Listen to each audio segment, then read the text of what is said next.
everybody, it's a writers here and welcome to today's redstone tutorial. Today we are building a very simple gold farm. Now this one is far cheaper than that gold farm over there, as it only requires that you have one flint and steel. So this is a manually lit gold farm, so you will need an auto clicker for this to work. So that's a warning for those of you who use consoles to play Bedrock Edition. I would recommend using this farm on PC as there are a ton of auto clickers that you can use. Now this farm is very simple in how it is built.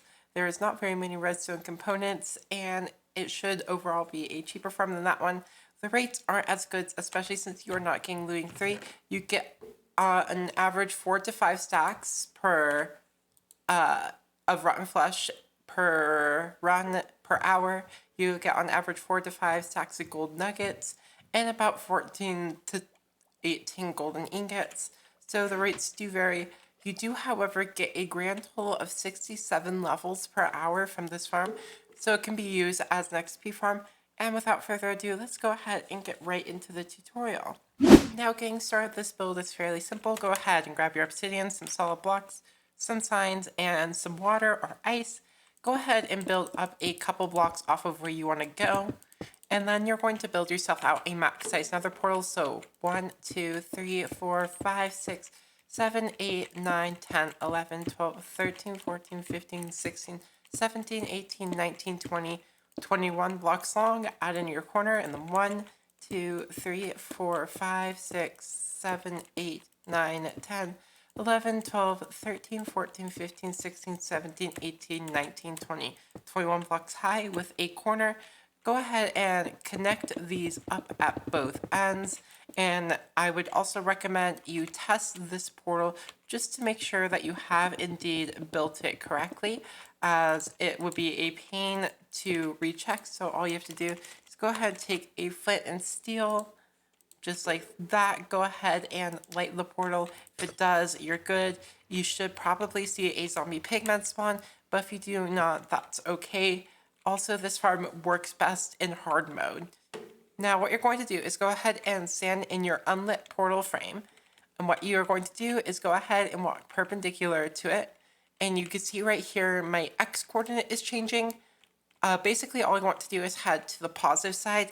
The same would happen if you were on the Y. You'd want to head towards the positive side. So we're going from -1 to 0 over on this side. So that's perfect. Now what we're going to do is we're going to go ahead and head over to one of these corners. You're going to go ahead and build out by 2. And then you're going to go down, and out by 2. Just like that. And fill that in. Now what you're going to want to do is count up 1, 2, 3, 4, 5, 6, 7. Perfect. Go ahead and fill that in on the sides. And then go down by 1, 2, 3 blocks. Go ahead and repeat the same over here. So down, out by 2. And then 1, 2, 3, 4, 5, 6, 7. And then down and over by 1, 2 this time. You just want to do 2 on this side. That way we can fit in our giant killer. Now what you want to do is you want to fill in this entire thing with solid blocks. All the way like that. This row should be on level with your obsidian frame. That way none of your pigmen can fall out or jump out. Just like that. Go ahead and completely fill this in. Make sure it is too wide on your water passageways. Just like that. Do the same on this side, of course. Perfect. And just like that. All right. Now what you're going to do is you're going to head in here. Take your signs, put 1 there, 1 there, 1 there, and 1 there. And then at each of these edges, go ahead and place in your water. Alright, next up you are going to build one of Silent Whisper's auto giant killers.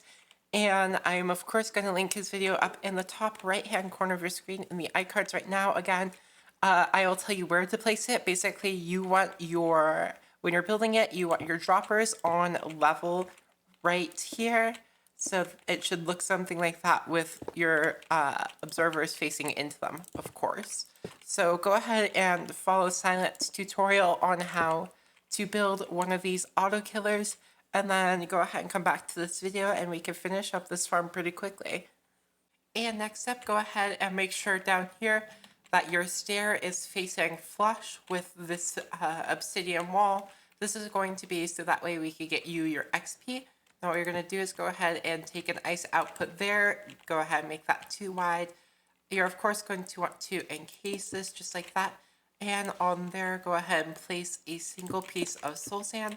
Now what we're going to want to do here is go ahead and place in your water bucket there. And go ahead and place in an upside down slab right there.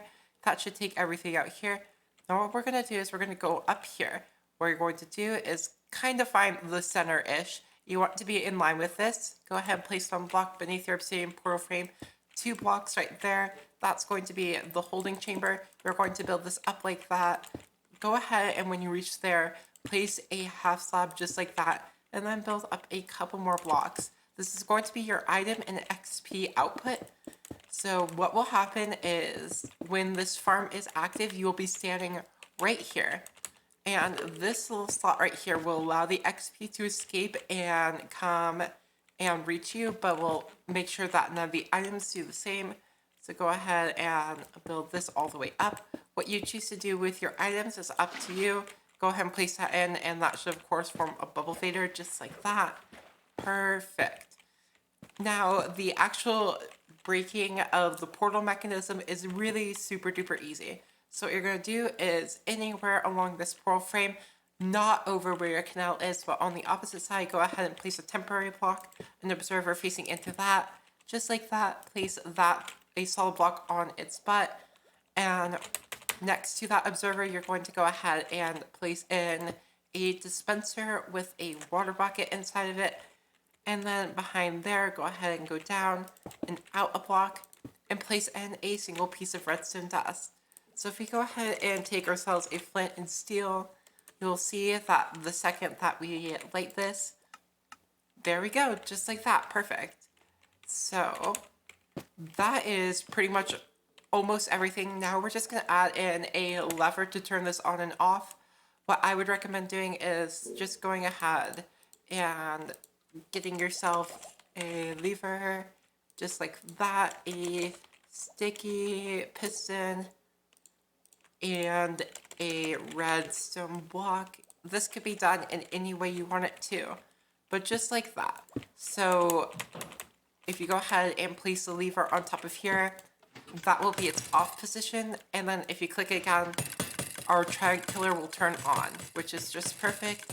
And that is basically everything that you need for this farm to work. It is a very, very simple farm. Of course, you're going to want to keep your head covered so that phantoms don't spawn and kill you in the night. And I will have a link to the autoclicker that I use down in the description of this video.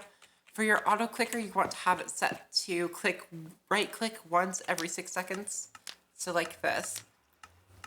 You will be clicking a grand total of 3,600 times per hour, which is why I would recommend you go ahead and enchant this flint and steel with unbreaking 3 and mending. So that way, as you use the farm, this flint and steel will go ahead and heal itself. So let's go ahead and turn on do mob spawning, and let's set that to true. So if we go ahead and turn this farm on, you could see there goes some pigmen right there. We just saw one pass by and you could hear them getting killed by the giant killer.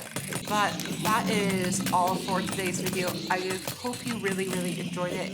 If you did, please be sure to hit that like button. If you haven't already, please consider subscribing. I would greatly, greatly appreciate it if you all subscribed. I put a lot of effort into these videos and I appreciate the appreciation you show for it.